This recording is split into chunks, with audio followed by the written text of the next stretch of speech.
Okay, so the way we start this is we're going to start with conductors. Conductors, and I wish I could start with a good pen each time. So we're going to start with conductors, and of course, vast majority of the conductors are known as metals, and you can find them on the periodic table. Sort of in the mid-region, mostly in the mid-region. Up here, of course, we have copper, nickel, cobalt, zinc, gold, silver. The mid-sections in here are all the conductive metals that we normally deal with. And so we're going to talk a little bit about the theory of how conductors work, and then we'll move a little bit towards semiconductors. So the book starts us with a picture of saying, well, let's consider a cubic volume, a cubic centimeter of a conductor. And so we might even say, for example, that we want to consider, this is 1 centimeter, by the way, we might want to consider, for example, copper, and we'll use that. We might also consider others as well, but there's a good example in the book using copper, so we'll take copper as our typical conductor.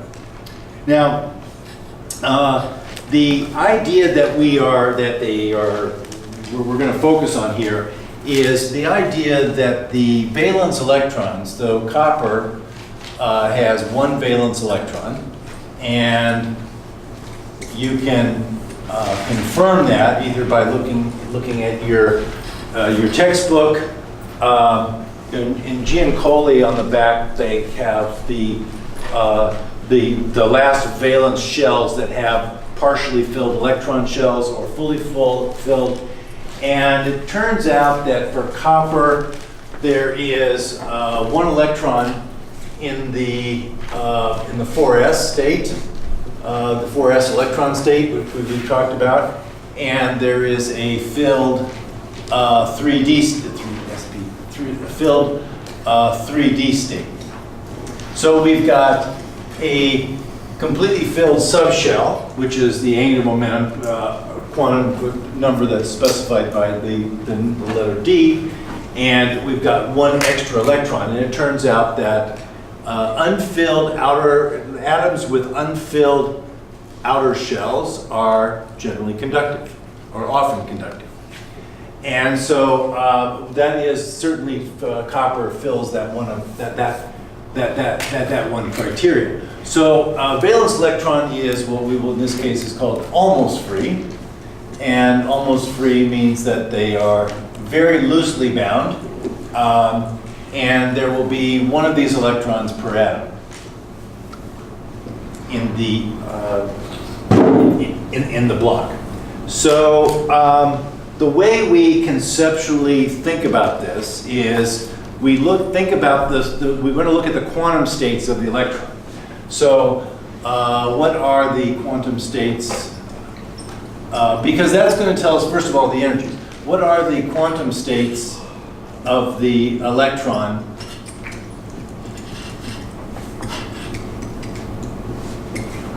of the valence electrons? And what are their energies, right? And what are their energies? And because we are looking at these as almost free electrons, then we will generally ascribe a value of E equals to 1/2 mv squared, right? To these electrons. And the way we visualize this is that we consider this as being equivalent to the particle in a box. So if you remember that when we have the particle in a box, and this is of side length L, right? And this we'll call this 1 centimeter cubed, right? Then we looked at the quantum states by saying that if I have an electron or a particle that is free to roam in a box between distance 0 and L, right? That there will be certain quantum states that are, there will be certain quantum states that are available to the electron. And we found what those quantum states were and specified their energies. So for example, if I look at the lowest energy state for the first electron in the atom, wow, never ceases to surprise me that people continue to put bad pens back on the blackboard for the next professor to use them. Okay. So in any case, we would have the lowest energy level, and then we have a slightly higher level, and they go like this. And as you may remember, or you will soon definitely remember when you do your review for the final exam, is that the energy levels for the particle in a box are given by some constant which we evaluated as 0.376 eV nanometer squared times n squared over L squared. And this way we were able to calculate the energy level E1, E2, E3, etc., all the way up. Right? And what you can see from that is that the spacing between the energy levels is increasing. Right? They're increasing because it increases as n squared, as n goes from 1 to 2 to 3 up to infinity. Right? And this idea is that, so this is the basic picture that we were using for the free electrons in a conductor. The electrons in the conductor are free to roam back and forth, right? Back and forth. But this is only a picture of the particle in a one-dimensional box. So we would, in order to really solve this problem exactly, we would have to have the particle constrained in a three-dimensional box. Right? So the electrons, by the way, so they can move in 3 dimensions here, and so I can have an electron moving this way, I can have an electron moving this way, I can have an electron moving this way, but they cannot get past the boundary of the block that they're in. Very reasonable. Electrons do not fly off of metals, unless we heat them up to very, very high temperatures. But at room temperature, this is a pretty fairly standard scenario. So it turns out that in 3 dimensions, that the energy levels are modified somewhat. So you notice, for example, that in 1 dimension, I can equivalence this to 1/2 m Vx squared, right? So in 1 dimension, I only have 1 dimension of the box, which is x, right?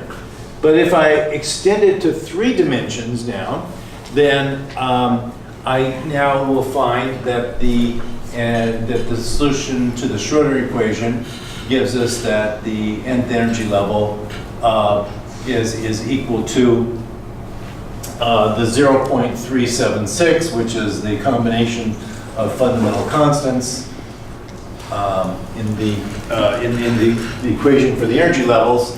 And now what happens is that in 3 dimensions, the n gets replaced by, we can have nx squared plus ny squared plus nz squared to the 1/2, no, it's squared, that's right, divided by the L squared, which is the length of the box. So in 3 dimensions, the n squared in the energy equation, which in fact is n sub x, right, because we're only dealing in 1 dimension, gets extended to 3 dimensions by this equation right here, okay? And so now we can also start thinking about how these states get populated, right? If we look at the 1-dimensional case, we always want to think in terms of the Pauli exclusion principle, right? That no 2 electrons can occupy exactly the same state. So I can place electron, if I place one electron in the lowest energy level, it can have spin up or it can have spin down, because at least one quantum number has to be different. So in a one-dimensional particle in a box problem, I can have 2 electrons in each energy level. Right? And that's the way I would populate these electrons.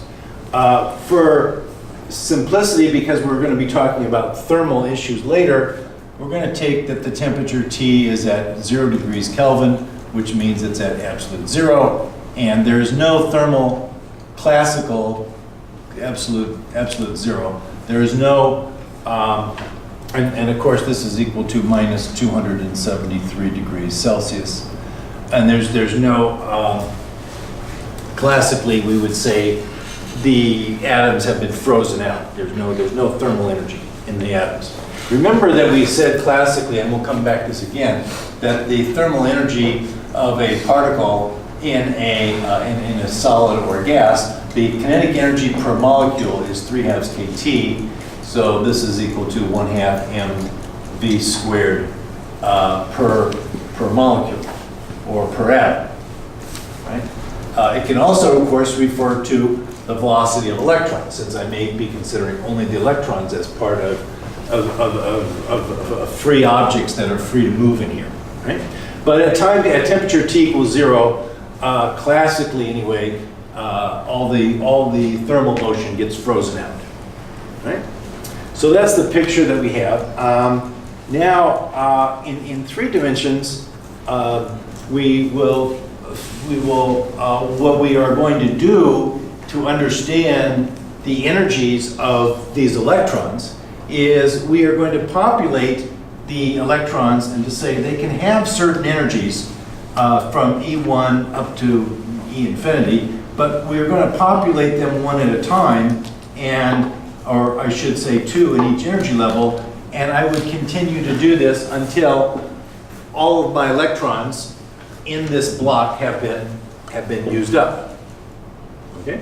So it turns out, because of the exclusion principle, that the electrons, while classically would have 0 kinetic energy because the temperature is 0, in a quantum system, there's always not only a minimum energy, but there's energies above that, and there's the Pauli exclusion principle. So each of these continues to get more kinetic energy, even though there is no classical thermal energy available to it. Right? And this is contrary to what we would think of classical systems.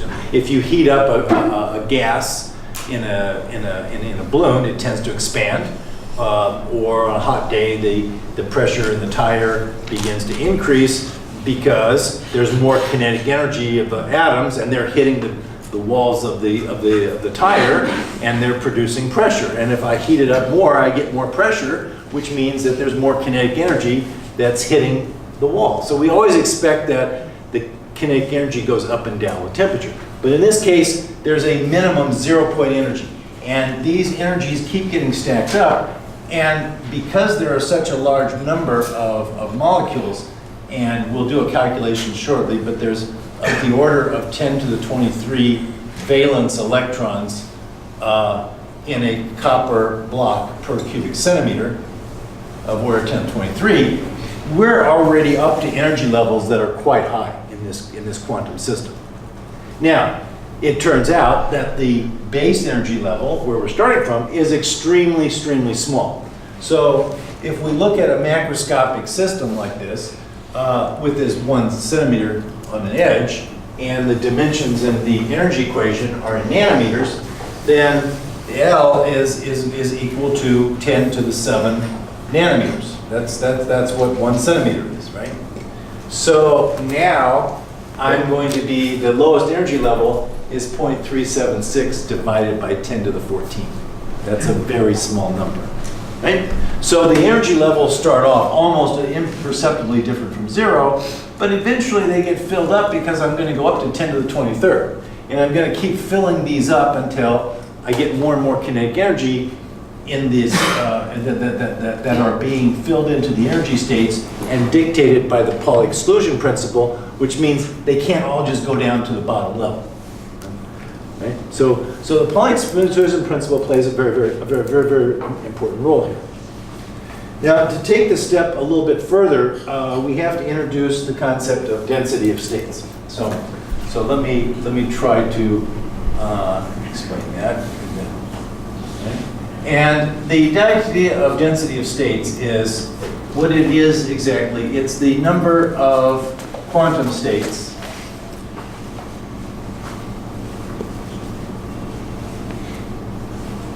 per interval of energy, which we will say per electron volt.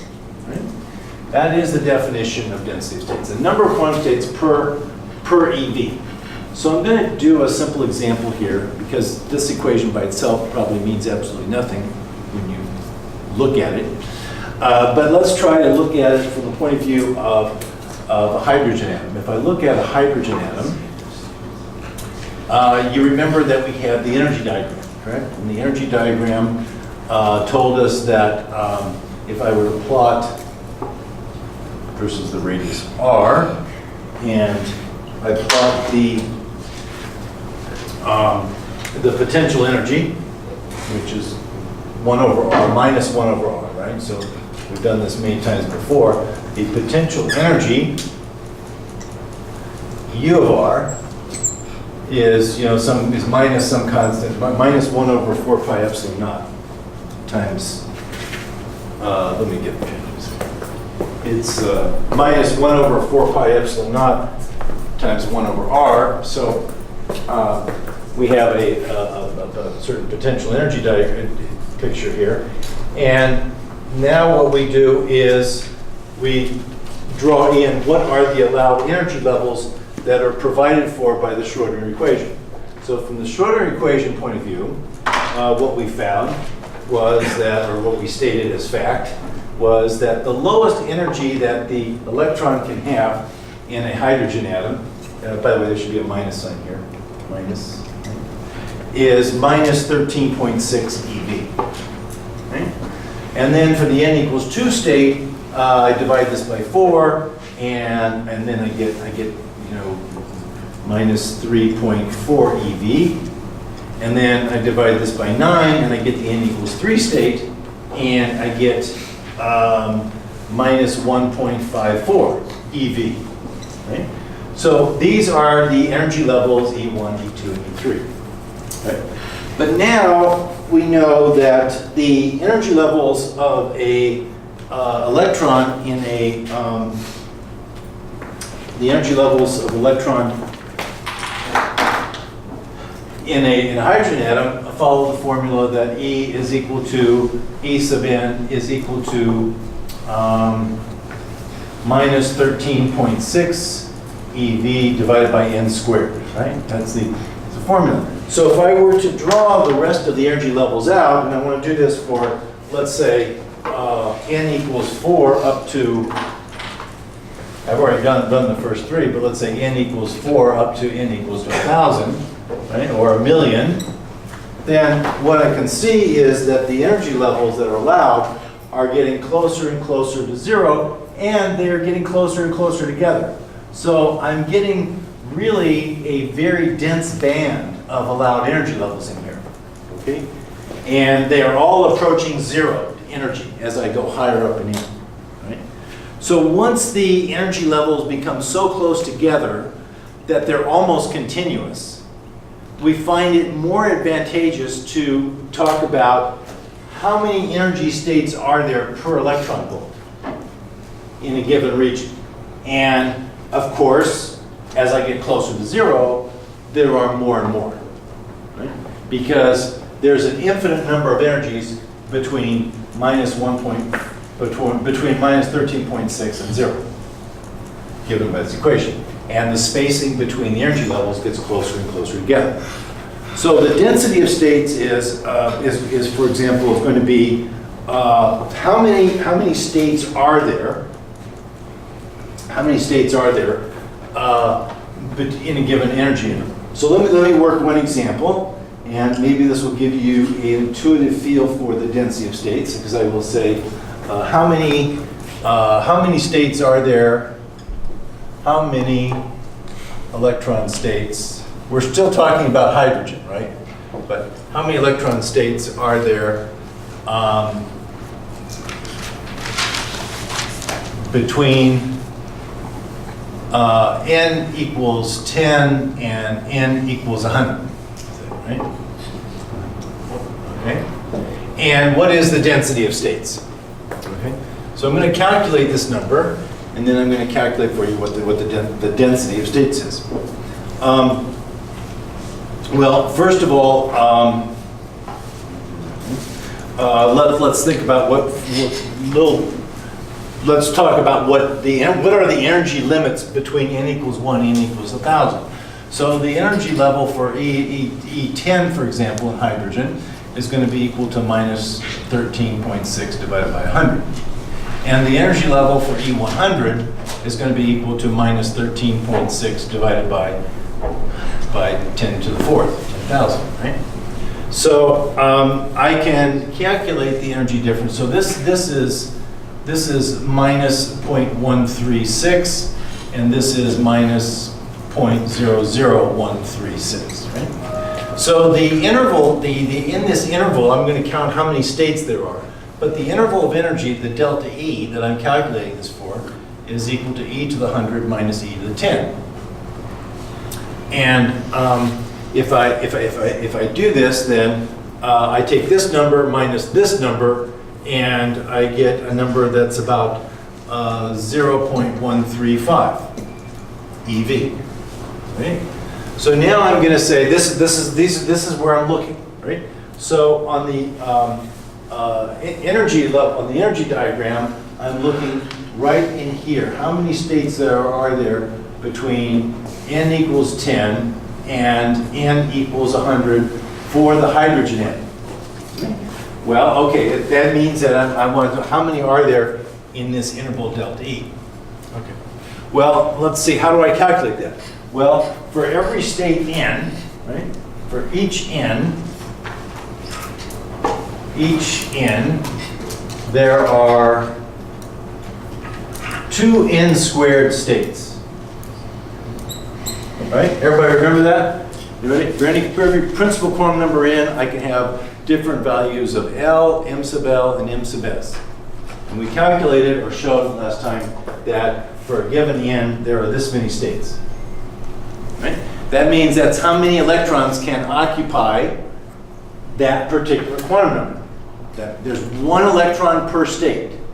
Right? The Pauli exclusion principle says you can't put 2 electrons in the same state. So if I'm all populating the lowest states going up, then the starting from the lowest state to the upper state, the number of states is actually going to be equal to the number of occupied electrons, assuming I have enough electrons. If I have enough electrons, they're just going to populate the states.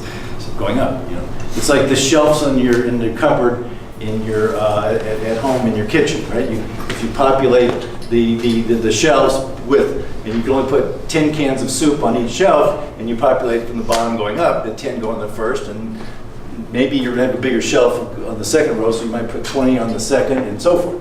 But you populate the cans in increasing order of the shelf. So we populate the electrons going up in here, and there's 1 electron for each state, and that's given by the Pauli exclusion principle. Any questions so far? Okay. So how many states are there? Well, so for each value of n, there are two n squared, right? There are 2 n squared states for each value of n, and I'm going to sum up the number of states from n equals 10 to n equals 100. Right? And that's going to be the total number of states. Right? Now, I don't know the formula for calculating this, but I'm going to take use the mean value theorem and make an approximation. And I'm going to say, well, the mean value in this sum, I mean, it's probably more weighted towards the top end than the bottom.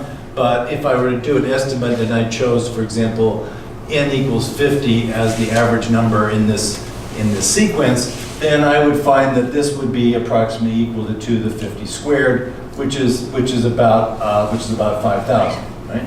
So I would expect, if I calculated this out exactly, I'd get roughly 5,000 states, right? That's how many states there are in the interval between this number and this number, this energy and this energy, n equals 10 equals 100, right? So in Giancoli, when he writes the number g of e, this is the function he uses for this quantity right here. It's the number of quantum states per unit of energy. And if I were to do this, and assuming I had done this correctly, and somebody wants to check this math and come back to Tuesday and tell me what the real number is, I'd be glad to be more than happy to do the correction on this, and we could put this in my notes for next semester.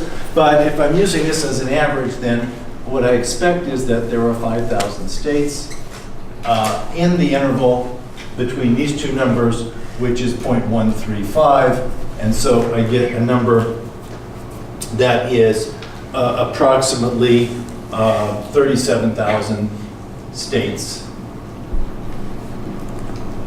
per electron volt. Okay?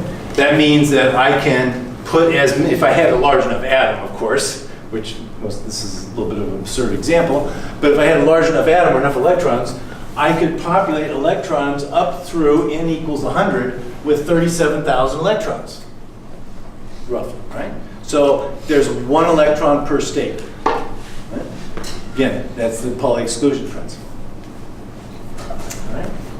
So this is the idea of the density. Now, if I were to plot this density of states as a function of energy, we notice that in the hydrogen atom, the energy goes from minus 13.6 and it goes to 0, right? This is the range of the energy levels in hydrogen. Right? So if I do that, then what I would expect and I will see is that this curve goes off to infinity. Right? In other words, as I get closer to 0, the density of states goes up, and there's an infinite number of states as I get to 0. So this density of states, which I'm now going to, this is g of e, this would be my curve. Okay? The density of states is increasing as I get closer to 0, whereas the energy, this is of course is the energy E getting close to 0. Okay? So that is the basic idea of density of states. Now, for electrons in the box here, notice that the density of states is decreasing as I go up in energy. Right? If the spacing between the energy levels is increasing like n squared, then if this one is at 1 eV, this is at 4 eV, this one is at 9 eV, the next one is at 16, the next one's at 25, the next one is at 36, the spacing between the energies is getting bigger, right? So I would expect that this density of state function would actually go down. That as a function of energy, I get fewer states per interval because I can only do 2 electrons per state, right? In one dimension, I can only put in 2 electrons per energy level, right? I can only put in 2 electrons. So basically, if the spacing of the state of the energies are getting further apart, then the number of the spacing of the states is getting further apart because the number of the energy is designated a factor of 2 on each energy state gives me the total number. Okay, well, in 3 dimensions, the situation is somewhat reversed. In 3 dimensions, the density of states now we're going to go back to particle box. So 3 dimensions for a particle, well, our particle is clearly electrons, right? We're studying conductivity. So our electrons in 1 centimeter copper. And I have to erase this. In 1 cubic centimeter of copper, right? These, in 3 dimensions, g of E, the density, that's not Q, it should be G. G of E, which is the density of states, is not decreasing with energy.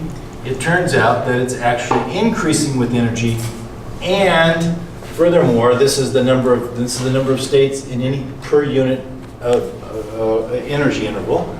And furthermore, it is increasing as G of E is equal to a constant times the volume. And by the way, I don't know if I've written that down here, but I should somewhere.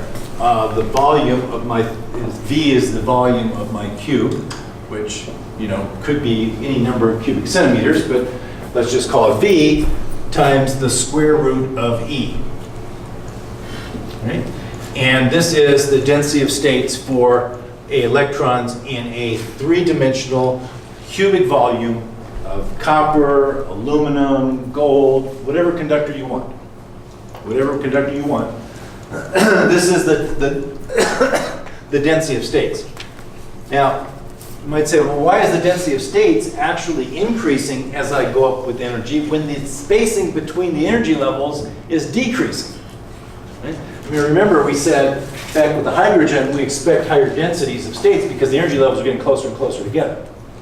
Here they're getting further and further apart, but yet the density of states is still increasing. How can that happen? It happens because that as you go up in energy, notice that the energy is given by the three quantum numbers in three dimensions, which are Nx, Ny, and Z. So there, for each n,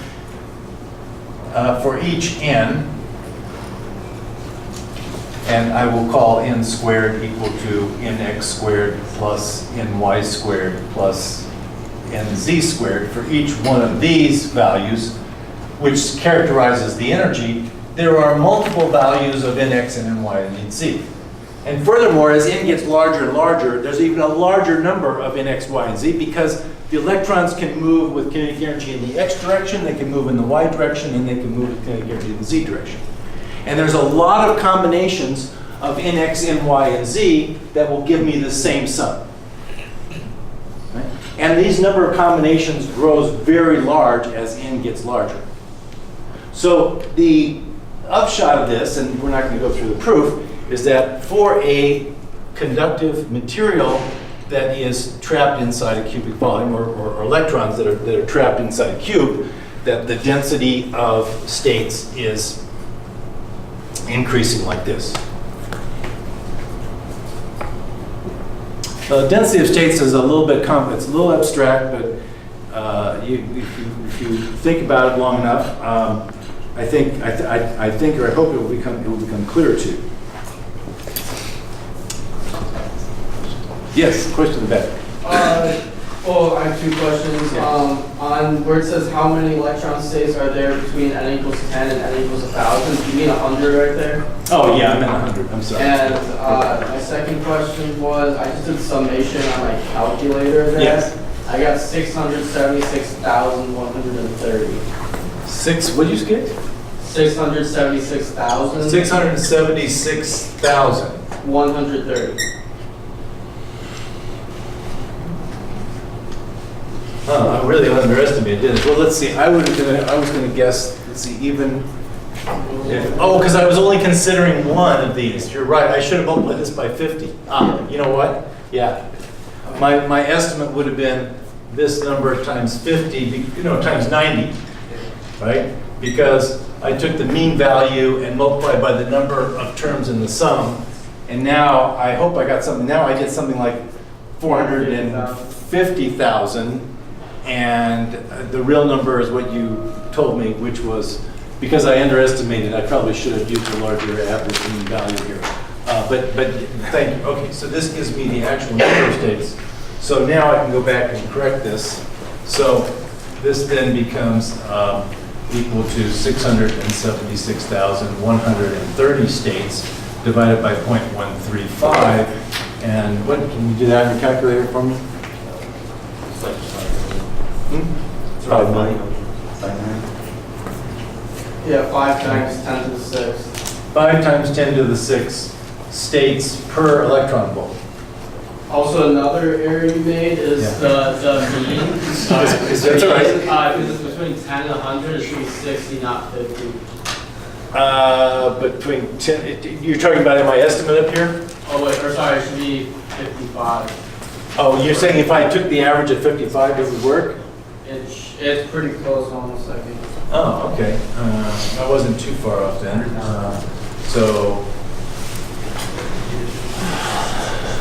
I mean, it's closer. it's closer. Okay. Well, let's just leave it. Let's just say that this was my approximation and this is the real answer, but the number of states per EV is a big number. It's a big number. And it will go to infinity as I calculate it closer and closer to E equals 0. Right? Because the density of states is increasing. There's an infinite number of states between any number here and 0. Because the number of states, the energy of each state goes like 1 over n squared. And this number is heading towards 0, but it's only going to hit 0 after I do an infinite number of states. Or when n equals infinity. Okay? But it's a good point, thank you. It's actually, I'm glad you brought that up. Glad you brought that up. Any other mistakes up here, by me? That's okay. That's okay. That's how I know you guys are paying attention. It's good. It's good news. Page 1. Okay. So, what else can we say?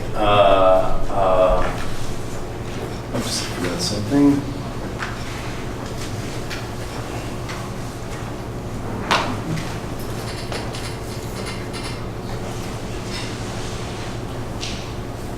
Okay, so let me just say something very briefly about this.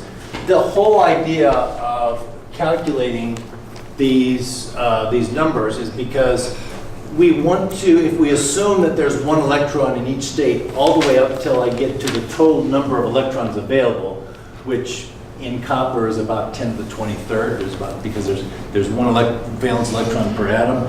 There's about 10 to the 23rd atoms in cubic centimeter of copper. So these states will get filled up until I have used up all of the electrons. Okay. And so when I've used up all the electrons, I finally get to an electron that has the highest amount of energy. And that electron with the highest amount of energy is called the Fermi energy. So the Fermi energy, EF, or the Fermi energy,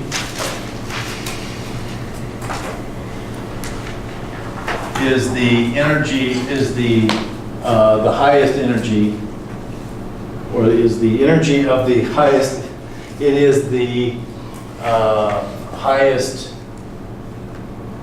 it is the energy of the, it is the energy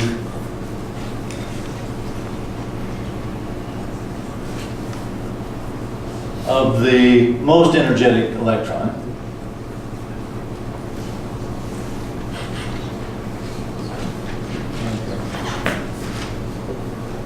In the cube, or you know, in the block, right? So that is what we call the Fermi energy. It is the energy which is occupied by the most energetic electron. So eventually, I fill up all these energy states from E equals 0 all the way up until I run out of electrons, and that's the one that has the maximum energy. And that's the energy of the electron in the block, and that's at temperature T equals 0. In other words, I fill them up from the bottom and I keep going. Okay?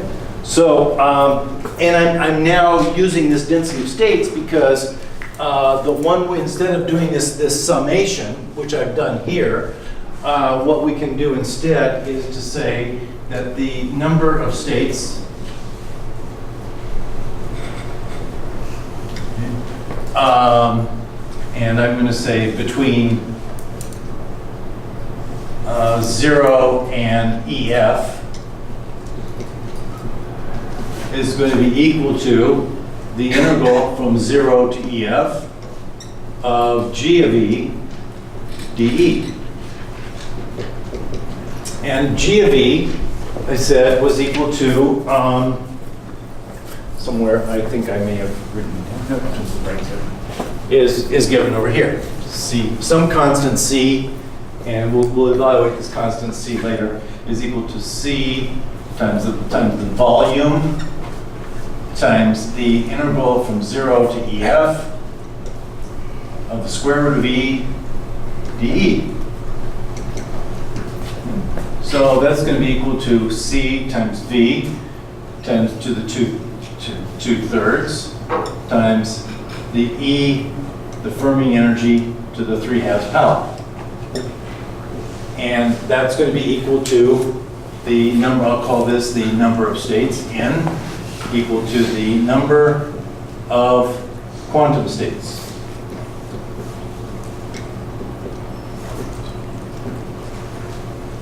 That's the number of quantum states. Now, because of the Pauli exclusion principle, and because the electrons fill up in the block, starting with the lowest energy possible up to the highest energy, this number of quantum states is also equal to the number of electrons in the block, or in the cube, right? So, one electron for each quantum state. Each quantum state. Why? Pauli exclusion principle.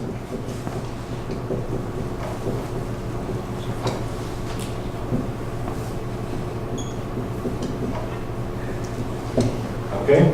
So now what I'm basically shown is that, what Giancoli has shown, and everyone before him, is that if I identify N as the number of electrons in the cube, and I state that it's equal to this quantity right here, then I can solve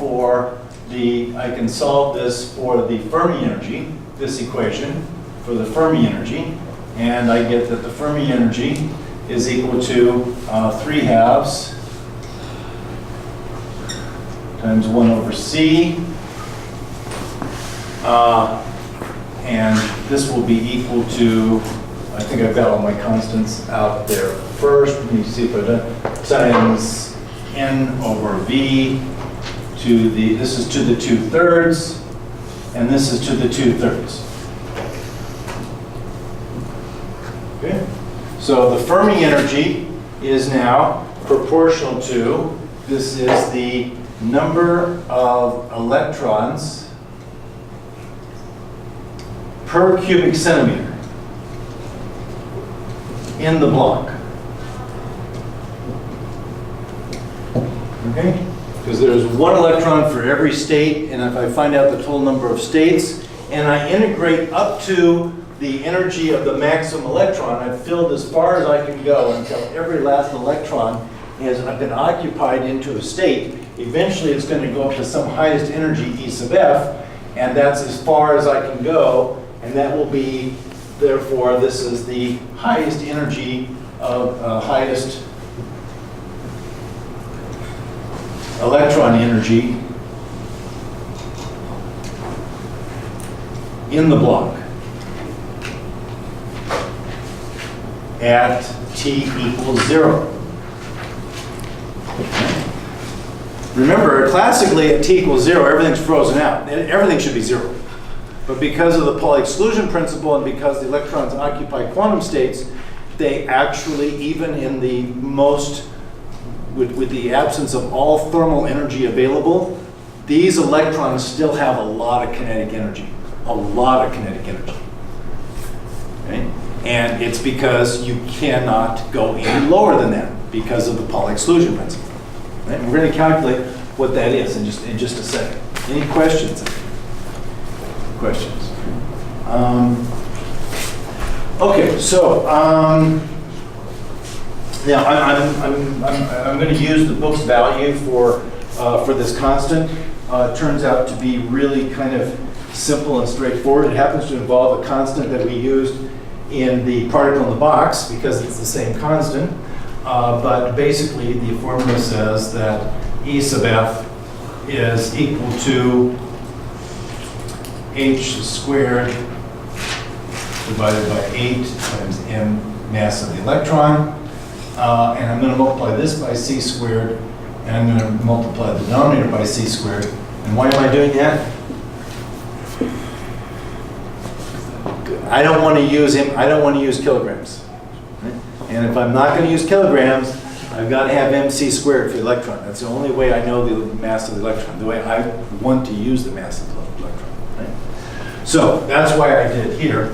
And this, of course, can be evaluated. We did it once before. It is, oh, I forgot the rest of it. Okay, so that is the constant out front. I am doing a volume of, this is the volume that we're taking care of.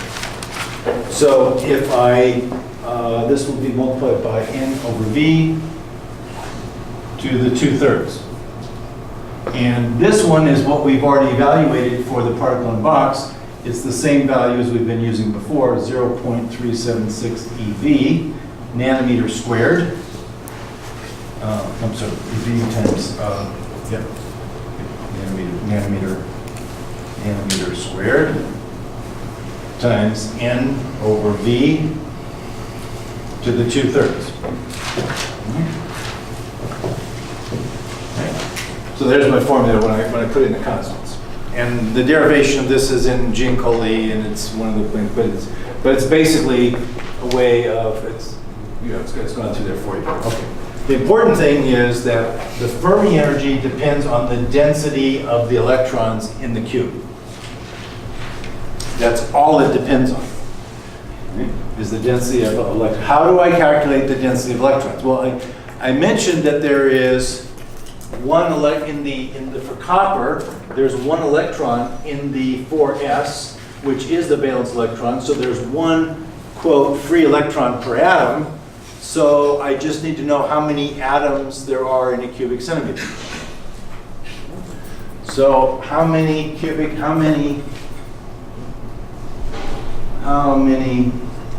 atoms of copper in 1 cubic centimeter?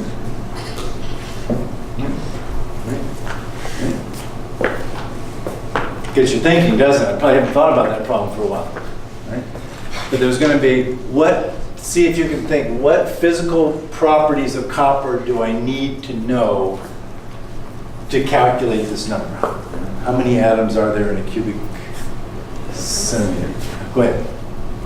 You know the density, you can find it. Yeah, you got to know the mass density, okay? So mass density, rho, mass, copper, 8.9 8.9 grams per cubic centimeter, right? Now I got to know one more piece of information to calculate. Yes. Avogadro's number? Avogadro's number. And what does Avogadro's number tell us?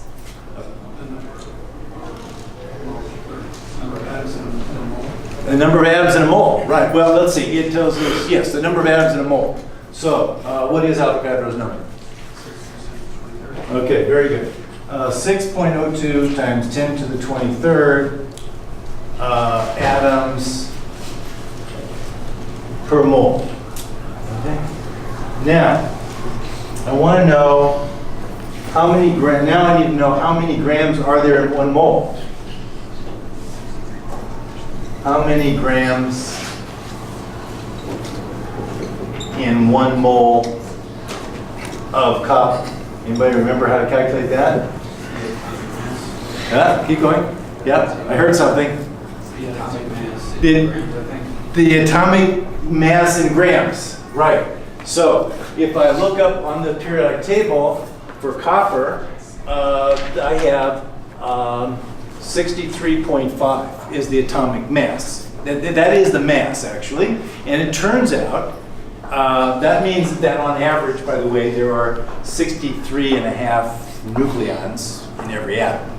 Some atoms have 64, some of them have 63, but the average for copper is 63.5. That's one meaning of the atomic. It's called the atomic mass or the atomic weight, right? A corollary of that is that there are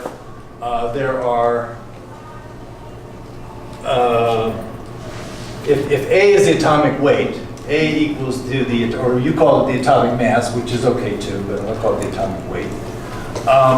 If A is atomic weight, which for copper is 63.5 according to the table, then there are A grams per mole. A grams per mole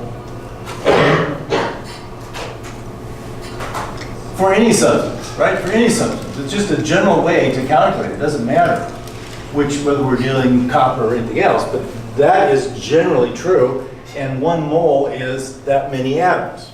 Okay? So, let's calculate that. Okay, so now I've got everything that I need. So the number of atoms per mole per cubic centimeter, so I want the number of atoms per cubic centimeter, and this is now just using sort of dimensional analysis. I'm going to start off with 8.9 grams per cubic centimeter, and I know that for 1 mole, I need 63.5 grams of copper to get 1 mole, and for 1 mole, I have 6.02 times 10 to the 23rd atoms, or in this case, electrons, right? Because we said that there was 1 free electron per atom in copper, right? Electrons per mole. And this number then gives me atoms or electrons. This is atoms or electrons per cubic centimeter. And so this comes out to be 8.4 times 10 to the 22 electrons per cubic centimeter. Okay? All right. Now we can calculate the Fermi energy. Now we can calculate what is the most energetic electron that can possibly, that there can be in a cubic centimeter of copper at 0 degrees temperature. So that number then would be equal to just that number multiplied by to the 2/3. So now I take my coefficient out front, which is 0.376. This is EV nanometer squared. And now I'm going to, oh, did I miss one more thing in here? No, I got it. It's all there. No, I'm good. Okay. But I got to multiply.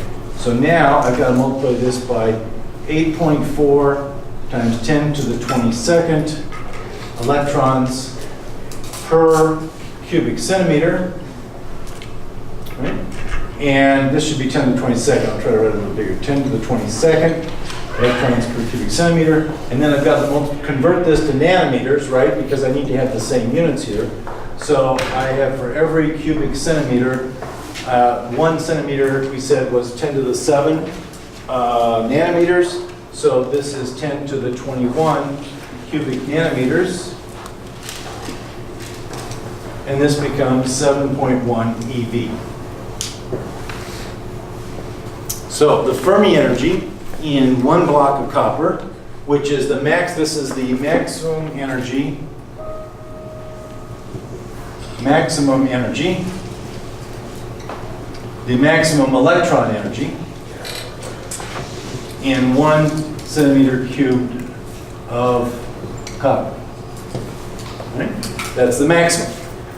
There will also be a minimum and an average, because wherever in this particular diagram right here, what we have calculated is that there's a maximum amount which is given by the Fermi energy, and that's when I have used up all the electrons in the sample and filled the quantum states up from energy 0 to the Fermi energy. And I've just found out that if I'm dealing with copper, that we've just calculated this is equal to 7.1 electron volts. Okay? Somewhere I calculated the velocity, and this could be a question, a type of question on your exam. So because kinematics is certainly an important factor in all this, and that is that I can calculate, this is kinetic energy, which is 1/2 mv squared. 1/2 mv squared, which is equal to 1/2 mc squared times v over c squared. then I can calculate, since I know the mass energy of the electron, and I can solve this for V over C, and V over C is approximately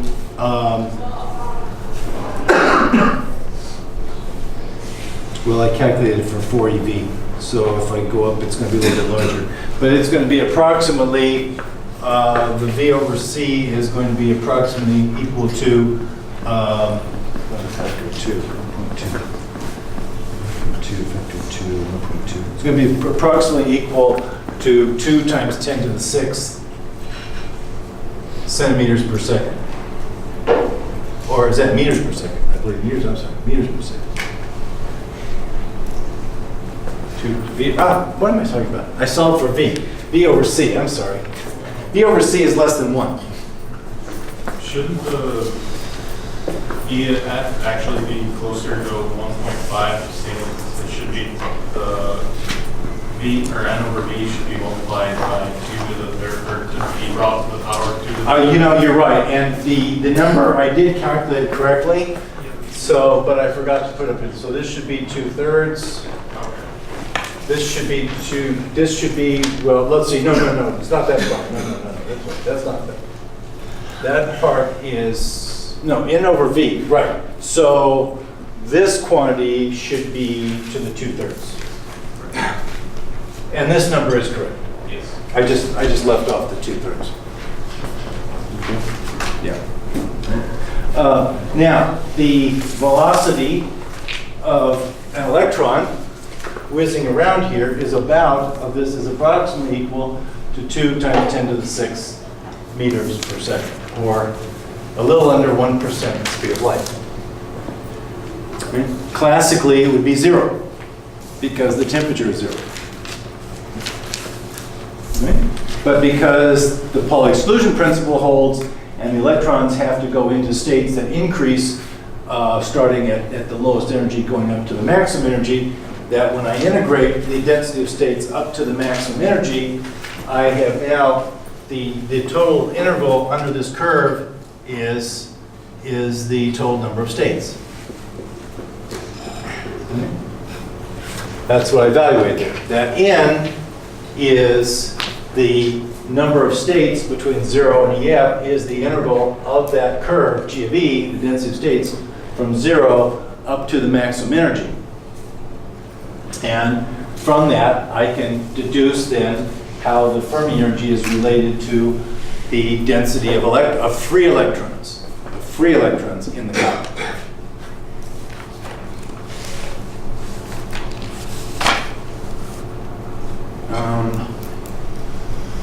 Okay, we're good so far? Okay, very good. Okay, so ask the question is, what happens when t is greater than 0?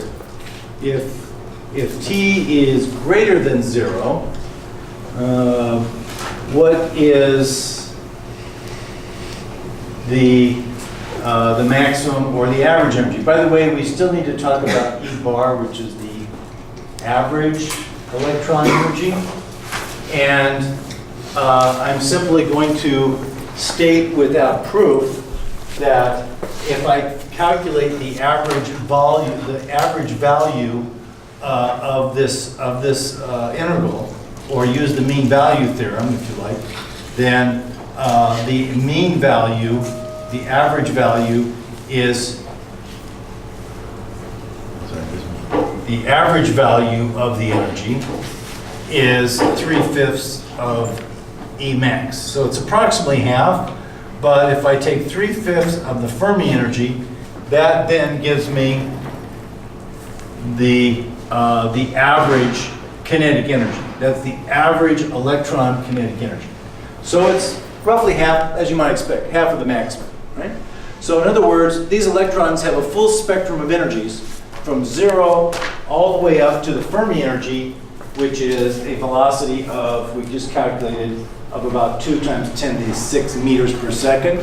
But the average will be about half of that, or about 1 times 10 to the 6 meters per second. Okay? So that's what the spectrum is, and that's at temperature T equals 0. But now we want to increase the temperature and say, how does the energy of the electron spectrum change if I boost up the energy, if I boost the temperature. And so we're going to look at both what I expect from a classical system as well as from the quantum system. But first of all, we talked a little bit about this with the black body radiation, that the average energy, if I have 3 electrons, for example, the average energy per electron is equal to 3/2 times Boltzmann's constant kT. And this is represents the average energy of an electron or a particle in an ideal gas, or that is in free motion. It's often used for ideal gases, but what we have here is the electrons floating in through the volume, around the volume of copper, and they are acting like an electron gas, except that of course they're colliding with other atoms along the way, but they're still acting like free particles. Okay, so that's one point. The other point is that from classical theory is that the probability that it achieves or reaches an energy E, and so when we're talking about energy E here, what we're talking about is energy levels in the, where's my grid? Is energy levels in the box, right? These are the energy levels in the box. And the probability that it achieves an energy level E sub n for a particle in a box, this is particle in a box, right? Or electron in a box, which is what we have, it's in a cube in a box, is equal to e to the minus E sub n divided by kT. This is called, we talked about this before, this is called the Boltzmann factor. This gives me the probability of finding an electron in a given energy state, and notice that it's more unlikely to find electrons in higher energy states than it is in lower energy states. Right?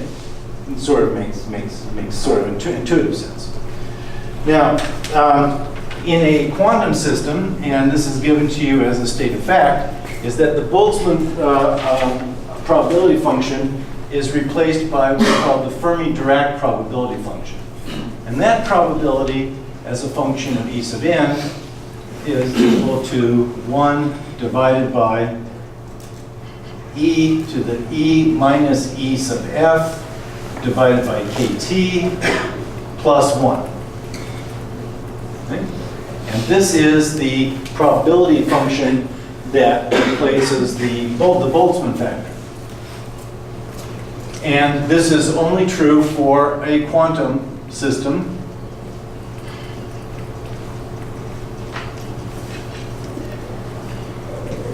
with spin 1/2 particles. 1/2, or S vector equal to the square root of 1/2 times 3/2 over 3, square root of 3 divided by 2 h bar. There we go, right? So it's only true with quantum systems with spin 1/2, or magnitude of the spin is equal to, let me write that out again, is equal to the square root of 3 divided by 2 times h bar. And this is the quantum system that we have that, or the probability function that describes it. All right? Now, let's draw a picture of what it looks like if I plot this function out. If I plot this function out, what I get is that the probability of E, and let's first we're going to do it for t equals 0, because that's the one we started with. So starting with t equals 0, now I need to erase the top line here. This probability function, probability of E, is going to be equal to a constant all the way out to the Fermi energy.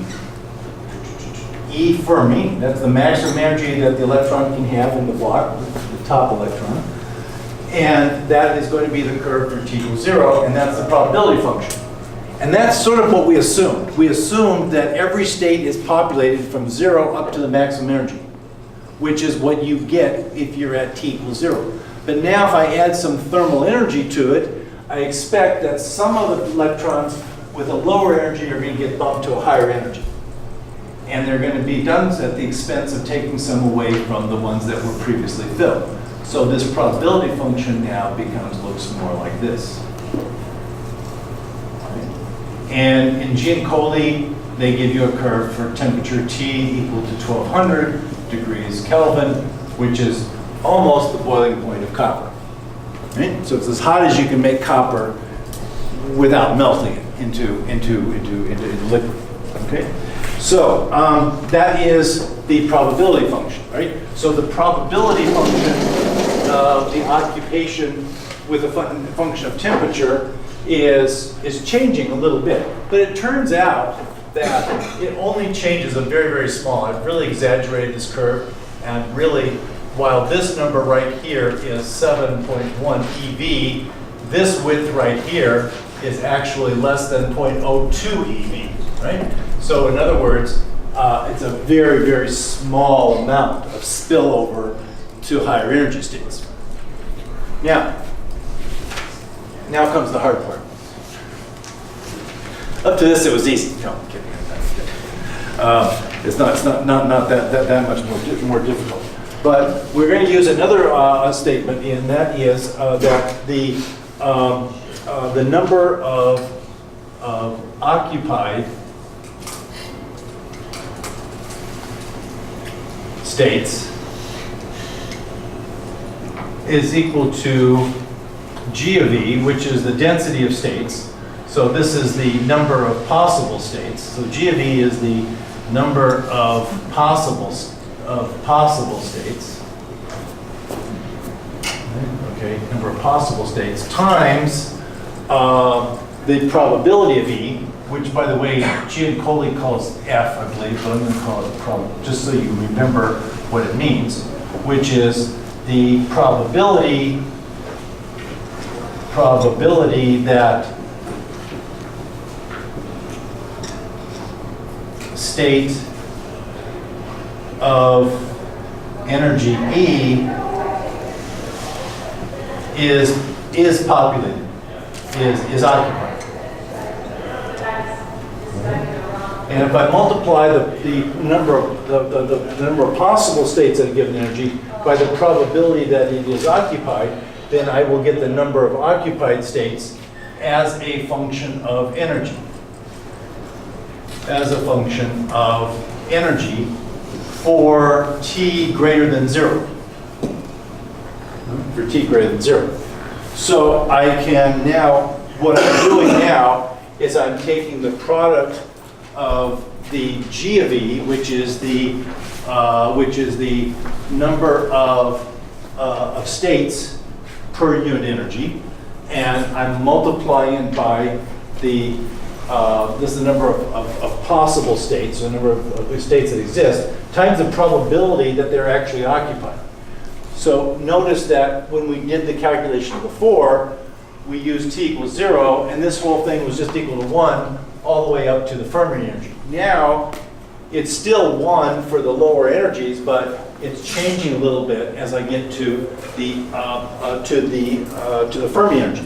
So if I take this particular probability function and I multiply it by that G of E function over on the left, then I will get the number of occupied states as, and the number of occupied, or the number of electrons in occupied states, which means that there's actually an electron there in occupied states. Right? This is the number of electrons in occupied states as a function of the energy of the electron. Then what I get is a modified curve that, before I had something that looks like this, now I get something that looks like this. Okay? And multiplying these two together, I can do this algebraically as well, because G of E is, we said, was equal to a constant times the volume of the cube times the square root of E times the square root of E. And so let me be a little more specific about this. In Gene Coley's notation, this is called N0 of E. It's his notation for the number of occupied states. So if I take this, which is G, multiply it by the probability function, which is E to the minus E minus EF divided by KT plus 1, this becomes the number in 0, the number of occupied states, and the number of occupied states follows this function. So this now becomes the number of occupied states.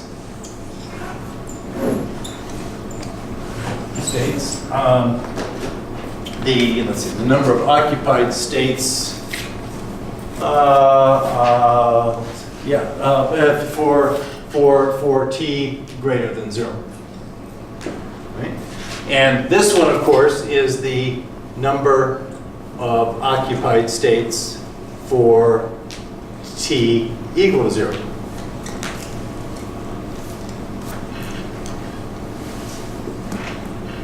Okay? So this one is for t equals 0. This is what happens. And if you went to really high temperatures, of course, thousands of degrees, then you might get something that spills over even more. Right? In other words, you would get more and more of those electrons depleted from the ground state up to higher energies because you're adding thermal energy with higher temperature. Okay.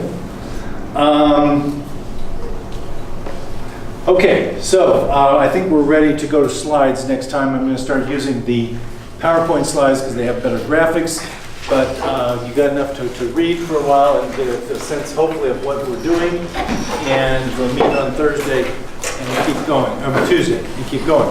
Homework is due this coming Tuesday evening, chapter 42. And by the way, the final exam will be in finals week. I believe it is scheduled for May 7th, which is Tuesday at 2 p.m. We will have a final review periods for the last week of class. So the goal is to be done with this by the end of next week for this. And I will have some homeworks that will be posted to work on that will be due on May 3rd. Right? So we'll see you on Tuesday.